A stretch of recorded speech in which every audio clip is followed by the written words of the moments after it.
In an industry stuffed with marketing bullshit, empty promises, and Chinese-suited liars, one woman's had enough. She knows what it's like to have the wrong clients, no money, and no time for fun. But she also knows how to fix it. And on the Business for Superheroes show, she promises to tell the down and dirty truth about business, sales, and running away with the circus. Here's your host, Vicky Fraser. Hello and welcome to the Business for Superheroes show. I'm Vicky Fraser. This is Joe. Hello. And we're going on holiday tomorrow, except when you hear this, we'll already be on holiday.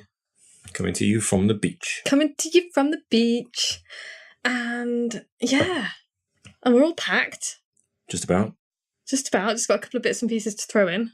Last minute tomorrow. And we're taking way too much. Well, I'm taking way too much Vicky is stuff. taking way too much. You are taking way too much. And you know what? I don't care. I've paid for my 25 kilos. Damn well going to take 25 Damn well kilos. going to use it. No matter how uncomfortable that makes you when you lug it up and downstairs. In and out of taxis. You know what? People inevitably take too much stuff on holiday. And one day I'm going to say, right, I'm packing everything I'm taking in one backpack and I will do it. But that day is not today. It's fine. So yeah, we're going on holiday. And oh my goodness, the chickens have gone on holiday as well. And it's really strange being in the house with no chickens bockling around, all day. It is a bit weird. Well, you haven't been here all day. You've been at work. I came home. I'm here now. Yeah, well, that's true. You are. And you came home and no chickens came to bockle at you. I know. And it's been like that all day. And the cats have been wandering around going, where are the chickens? Very strange. It was very strange. And oh my goodness, that was stressful. Oh, we've now discovered how not to bundle your chickens up and take them on holiday, which is you don't let them out and then chase them around. Yeah, that's a bad plan. It's a bad plan. And I feel really guilty. You keep them in the coop and then you grab one. And you put it in a box. And then you go and get another one. And also, how the hell, if anybody out there has chickens, how the hell do you put all the chickens in the same box? Because we were like, right, we've got a box that's big enough for 3 chickens. But what we actually ended up with was 3 boxes with 3 chickens in them. 1 chicken each. 1 chicken each. I think maybe you need like a side entry box. Yeah, so you can just kind of bundle them in. So you can stuff them in. Don't use the word stuff. Because that's like very racially insensitive for the chickens. Sorry. Jeez, Joe. Good point. So yeah, there's no chickens. Anyway, we have beer. Cheers, Joe. Oh, cheers. Holiday beer, and it's Qingdao. No, it's not. Oh. It's Amstel. Oh, it's Amstel. Mm. Well, that's fine too. It is. It kind of, yeah. There's nowhere near enough of it, mind. Mm-mm. We're going to have finished it in about a minute and a half. What the hell are we doing here? Right, we're like 2.5 minutes into this podcast now. And all people know is that it's difficult putting chickens in boxes. Yeah, but we're going on holiday. That's a good thing. It's not a great use of time. Actually, that's relevant to what we're going to be talking about. You know, I'm the queen of links. You're making that up. I am not making that up. I can see you sketchily joining the dots. No, it's not sketchy at all. Because we had never bundled chickens into boxes to take them on holiday before. There must be a YouTube video for that somewhere. There probably is. But we just thought, how hard could it be? Bundle the chickens up, put them in a box and take them on holiday. And clearly it turned out to be quite difficult and quite stressful for both us and the chickens. Mm-hmm. And so what have we learned from that? We have learned from that you don't, outsource your chicken stuffing. No, and stop saying chicken stuffing. Bundling. Boxing. Bundling. Okay. Chicken bundling. Anyway, we have learnt from that the best way to do it is that you wait for them to go up into their coop into a dark place, and then you can just kind of pick them up and put them in a box, and they are less bothered about that. So when it goes dark, they go all kind of, oh, it's dark, okay. And they make the old buckle, and that's it. Mm. Yeah, they were super calm in the car. Mm. So yeah, that is relevant to what we're going to be talking about today, because we're talking about basically today we're talking about learning. Right. And teaching. Learning and teaching. And how people learn, how humans learn. And how most of the learnings that people do, either kind of from a learning perspective or a teaching perspective, are just really ineffective. Mm-hmm. And you probably know this, you've been on many training courses. I have been on many training courses. I have presented many training courses. Yeah, I have been on many training courses and I have presented many training courses. I once hosted a training course And in amongst the audio, well, it was a 2-day course, and it was on machine vision. Right. And it was about inspecting bits of car engine. Okay. Using PC-based sophisticated imagery software and automated checks and measurements and things. It was pretty good stuff. And one of the guys sitting in the room. No, he. Sorry. How very dare you? No, I needed to hand out a folder full of images which I had on a USB stick, and I passed this USB stick around. There's only like 6 people in the room, and one of them didn't know what to do with it. And then when we said stick it in that slot there, he stuck it in that slot there. And then he didn't know how to copy some files from one place to another using Windows. So prerequisite fail. Actually, that is also massive prerequisite fail. Really good story to tell, because that's a note to make. Never assume that people know what you know. This guy could not copy files from one place to another on a Windows laptop. Yeah. And if you'd never been shown how to do it, then why on earth would you know? Mm. And this is a big mistake that business owners make in many, many ways, because whenever you think, I want to put this training course together, and that's going to be really boring and way too basic. No, stop right there, because people don't know what you know. If you're an expert in your field, then people are going to know nothing like the amount of stuff that you know, right down to the stuff that you think is like basic baby steps.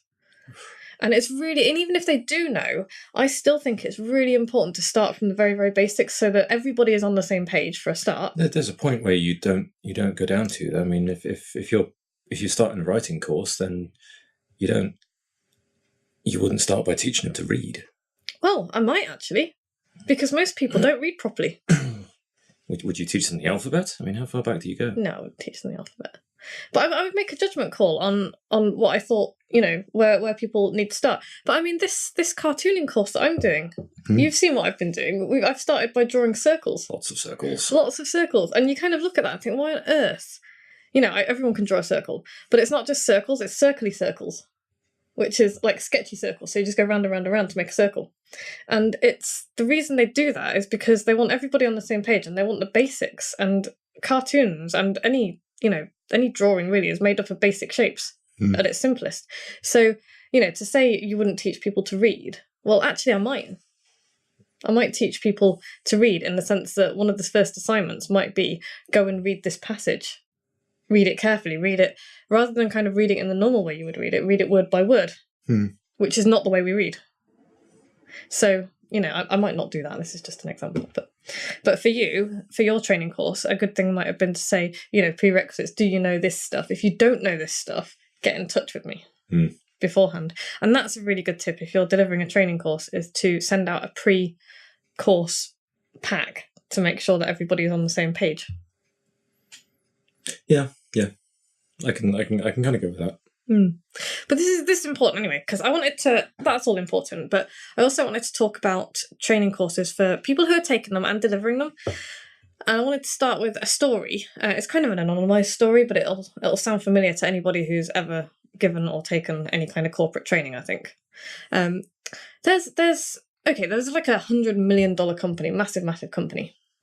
And sales were down in this company, and so top management were like pressuring the sales manager to kind of do something about it, as these people do. And so the sales manager hired a high-priced world-class sales trainer for 2 days. Right. Which, on the face of it, you'd think that would make sense, because sales were down, all the rest of it. And the trainer kind of blasted all of the selling concepts at this sales team, and they were all seated like classroom style in this hotel conference room. Burngrass and Delta Cell and I have no idea what those things mean. Yeah, that means stuff. Does it? Yeah. Okay. You're a marketer, you should know this stuff. Oh, clearly I'm an amateur. I have no idea what that means. Is it like blue sky thinking and shit? No, I don't know, I've forgotten. Okay. I was in that course and I remember laughing, and that's about it. Okay, cool. Anyway, so he spent 2 days blasting jargon. I'm sure it wasn't jargon, because if he's like a world-class sales trainer, he probably wasn't jargon at all. It was probably really good stuff. And anyway, the next day, somebody had been observing the training, called the trainer up and asked him what's going to happen a month from now. And the trainer said, they're going to forget everything I taught them, which is very honest of him. And so this other person said, well, what about that kind of folder of stuff that you gave them? And he was like, they'll never open it. And when the observer said, well, are you okay with that? The trainer was like, no, of course I'm not okay with that. I tell all of my customers that they are wasting their money if they don't either bring me back or follow up themselves to revisit kind of the stuff that we went through. And this is the biggest problem with training anywhere ever, is that first of all, there's two massive problems. First of all, you just too much information in a short space of time. And second of all, it's kind of the box is ticked and then you move on and you never use it. And it's a massive waste of everybody's time and energy. And it's a shame as well, because I think it's kind of tragic because I love learning. I mean, you know I love learning. Yes. How many open university courses have I done in the last 5 years? Oh my God. All of them. And now I'm doing a cartooning course. And I've always got training courses on the go. And anyway, so the observer bloke asked this trainer how often he got invited back. And he was just like, hardly ever. They just blow the whole budget on this one event. And which is a waste, because they're like, oh, we've got this training budget. Sales are down. We've got the training budget. So we're just going to like fire hose it all at, you know, this 2-day event. And that's it. And it's just like, well, you might as well have just set fire to that pile of money, which is incredibly frustrating, because, you know, even the managers never follow up afterwards. Yeah, without follow-up and without practice and without actual people doing it and it being reinforced. Exactly. It's just, yeah. And it's, you know, we all know this stuff, but for some reason people seem to ignore it when we actually book ourselves onto training courses, because I've done training courses that have just been a waste of time. And I kind of knew they were going to be a waste of time, but you do them anyway. Because, you know, you think, oh, I need to know that. And it's difficult. But then there's other ones that I've been on that are awesome. Like any psychotactics course is worth the money and plus some to me, because it's amazing. So anyway, the three important things that story kind of illustrates are, first of all, people forget most of what they learn because follow-up isn't automatic for the soft skills stuff I'm talking about here. So like leadership and sales and marketing and that kind of thing. It's not like you're learning electronics and then kind of applying it as the practical stuff. It's not practical. Yeah, you're not learning how to use a screwdriver. You're learning how to be. Exactly. How to behave. Yeah. And you know, it's like when you drive a car, you kind of learn the basic thing and then you learn something else and build on it, and then you learn something else and you're constantly doing it. So driving a car then becomes second nature and you're building a skill. I mean, if all you did was pass your test and then never drove for 20 years, you'd have no clue. No. And it was really funny because, you know, you fixed our bikes for us the other day. Yes. And I cycled up to Charlie and Dave's place. And hi, Charlie. Hi, Dave. They don't listen to this podcast. It's a habit now. Yeah.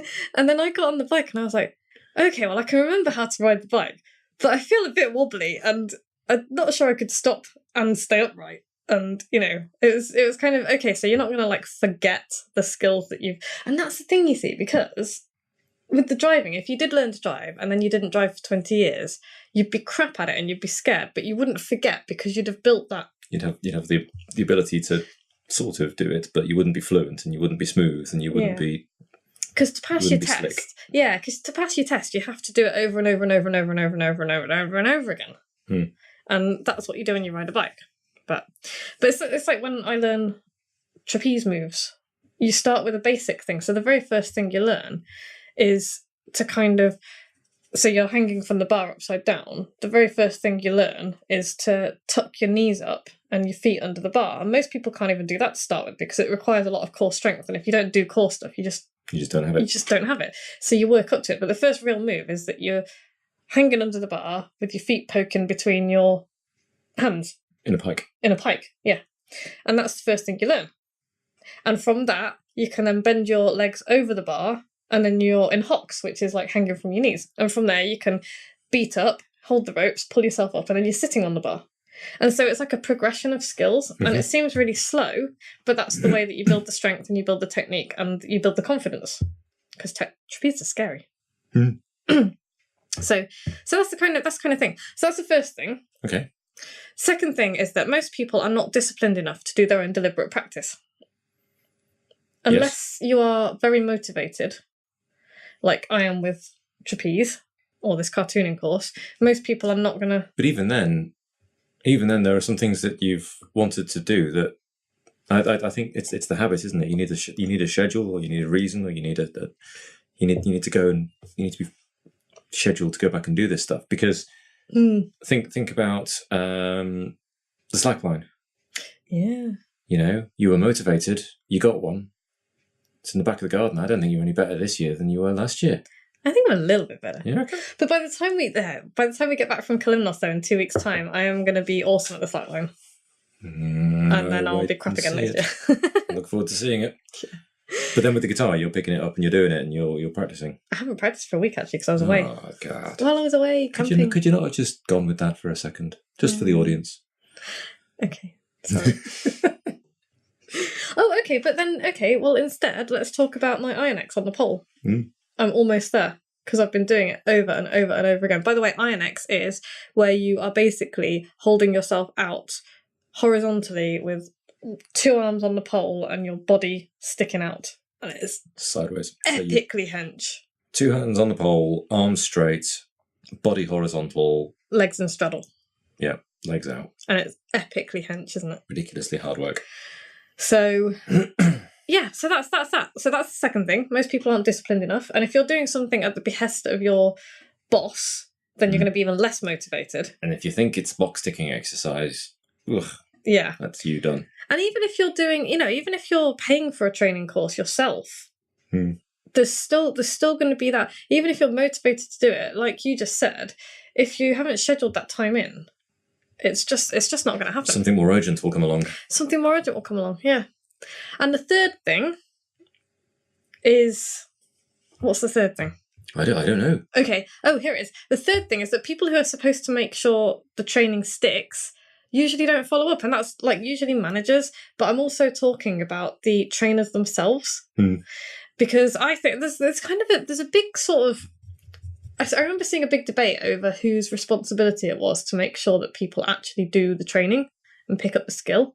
And there was some people on the side of the fence that these people are adults and if they're paying for a training course, then it's up to them to, motivate themselves. And yeah, there's a certain amount of truth in that. But from my point of view, as somebody who does training courses, that's not good enough for me. I want to know that people are getting value for money. And okay, there's only a certain amount that you can do to make sure people do it.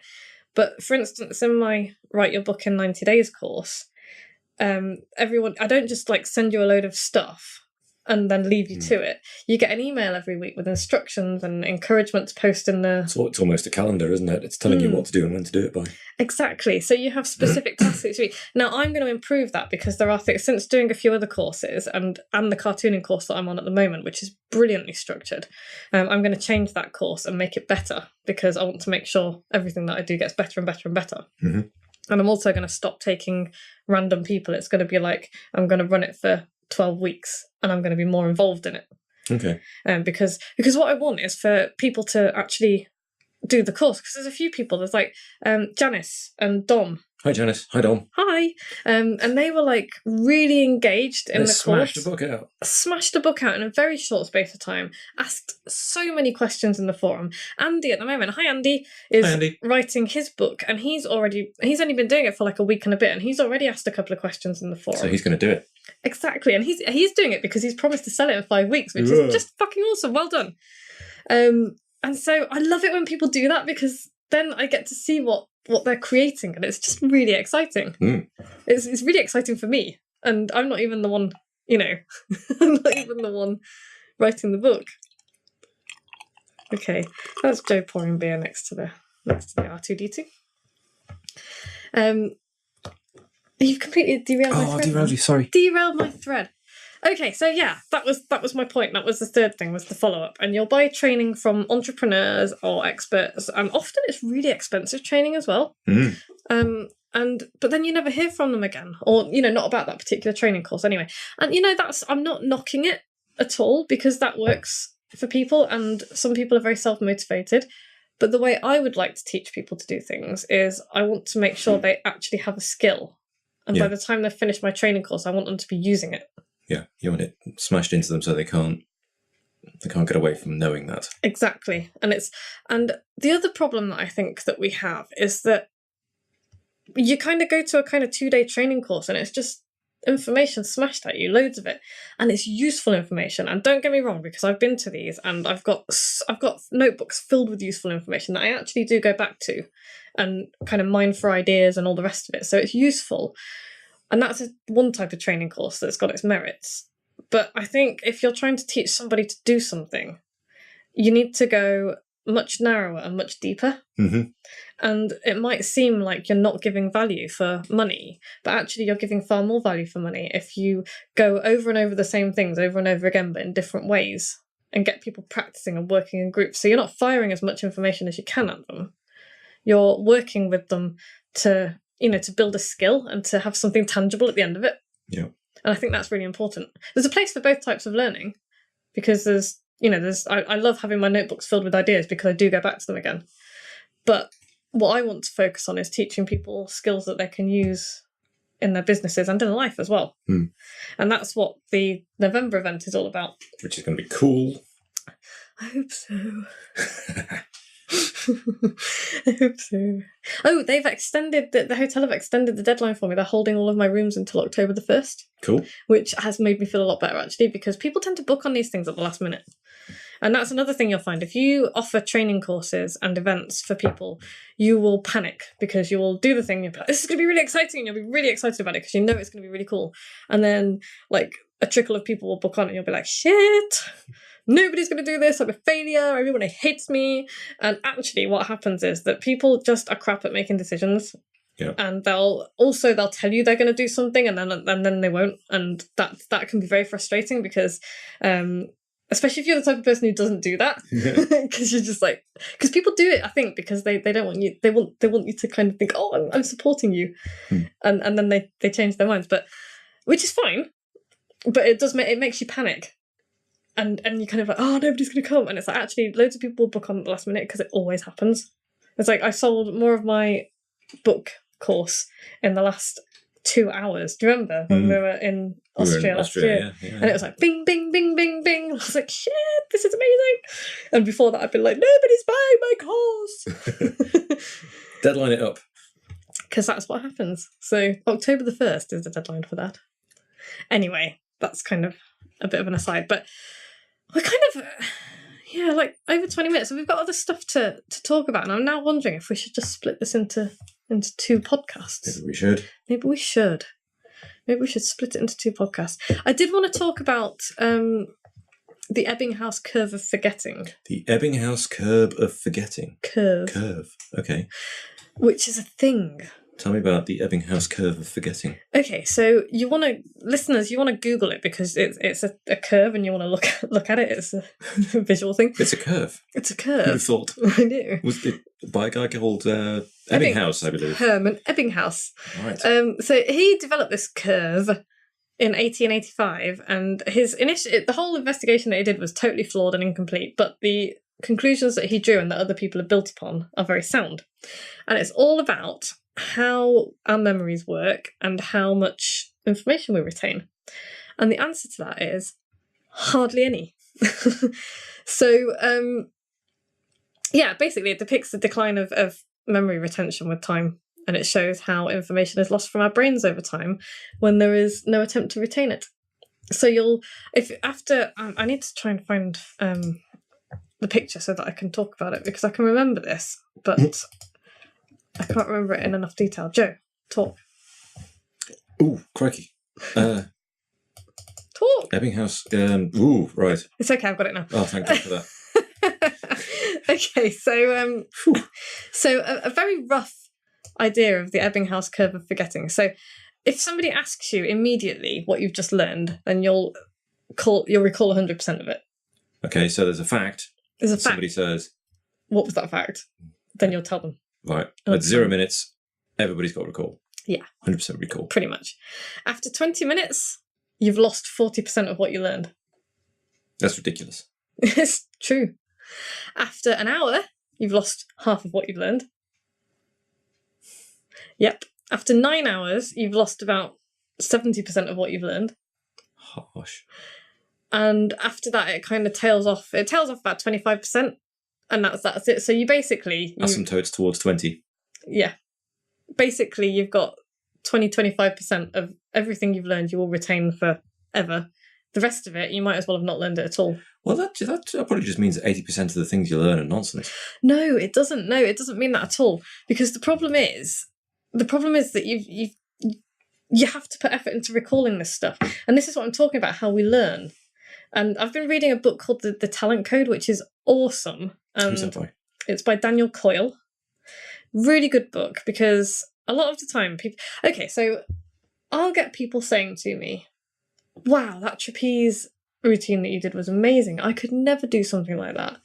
And my reaction is, because I was born able to trapeze. Talent is not born. Talent is grown. Mozart was not born a genius. And there are people who will argue with that, and those people are wrong. Categorically, emphatically wrong. I'm not even going to take any arguments about that. Geniuses are not born, they are grown. Because Mozart, people conveniently forget that Mozart was brought up in a musical house with a father who was a conductor. And from the second that he popped out of his mum, he was listening to music, he was listening to composers compose music, he was listening to players play music. And so by the time he was kind of 3 or 4 years old, he was composing and writing music in the same way that children learn to read and write and talk and walk, because they watch what people are doing and they copy. So that's what he did. That is why he was so amazing. It's nothing to do with... He just learnt it much earlier than many. Yeah, and it was he just built up that talent for it, because the way, and this is really fascinating neuroscience stuff. So, okay, so you know the white matter in your brain? Yes. That's all myelin. Right. Which is spelled myelin. And what happens is when you learn something new, so say you learn a new trapeze move. Okay. That will create a new circuit in your brain. So it will connect two neurons together, and that will be your trapeze move circuit. I'm simplifying this a little bit, but that's basically how it works. A circuit will fire. Right. What happens then is every time you do that move, now I can't remember the name of the nerve, an oligodendron. Somewhere in that sequence of letters that I just spoke is the name of a nerve cell, okay. Or a cell within your brain that wraps that connection with myelin, and it basically insulates it, turns it into like a sausage, and they are like little sausages. And the more you do it, the more myelin gets wrapped around it, and what you're creating is faster broadband. Right. So the higher the insulation, the faster the electrical signals travel, which is why when I first started playing the guitar, I really struggled to get my fingers to move fast enough and properly. And the more I play the chords, the more I practice, the faster my fingers move. And it's nothing to do with stronger muscles or anything like that. It's to do with the electrical signals in my brain moving faster. Okay. So and that's how we learn. So if you want to learn something, you need to do it over and over and over again. Yeah. Just keep doing it. And if you're really dedicated, then you will become, Michael Phelps or Mozart or, whoever the hell you want to be. But there is no reason why if you or I had started young, we couldn't be at the top of whatever game we had chosen to be at by now. And that's why learning something for 2 days on a Wednesday and Thursday 5 years ago does not lead to strong developed skill. Exactly. It just leads to some stuff that you're going to forget 80% of. Exactly. So there you go. And we're at 27 minutes now, so I think we ought to revisit this not next week, because next week I'm interviewing Sean D'Souza. Ooh. From Psychotactics. Hi, Sean. Hi, Sean. So that's really exciting, and I'm so chuffed that he agreed to come on the show. He's cool. He is cool, and I've met him in Amsterdam when I was on one of his training courses, him and his wife Renuka, and they are awesome and just so smart. When's he going to buy a training course off you, eh? Oh, that would be awesome. That would be when I would feel like I'd made it. Do you need to write a book, Sean?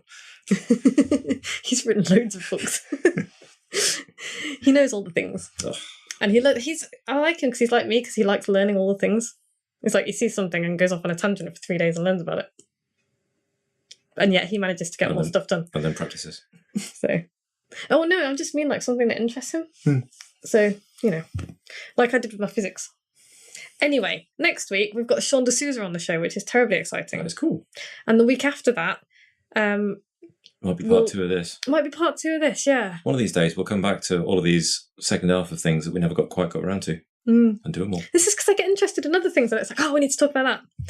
So, by the time you're listening to this, we will be lounging on a beach or climbing a cliff, and I might be crying, or possibly drinking beer, or I might be doing yoga. Either way, we'll be, it does, doesn't it? We'll be with a load of mates, and it's going to be really good fun. And then there'll be me and Sean D'Souza shooting the breeze. And then after that, we're going to record a podcast while we're in Kalymnos. We might, yeah. Well, we're going to take R2D2 anyway, so we'll see. And by the time you actually get to listen to that one, we'll be back again. Awesome. So we'll sound really happy, but actually we'll be like, ugh, we're back home. So 29 minutes. 29 minutes, yeah. So, right, my event. November the 3rd and 4th. businessforsuperheroes.com/who-r-u. If you want to borrow my brain, it's businessforsuperheroes.com/borrow-my-brain. I did 2 borrow my brains today, and they both went really well. Awesome. I love doing them. So that's so much fun. Anyway, have a lovely time, guys. Whatever you're doing. See you in a couple of weeks. See you in a couple of weeks. Bye. Bye. Like what you've just heard? Tell your colleagues, tell your friends, send them to www.businessforsuperheroes.com/podcast.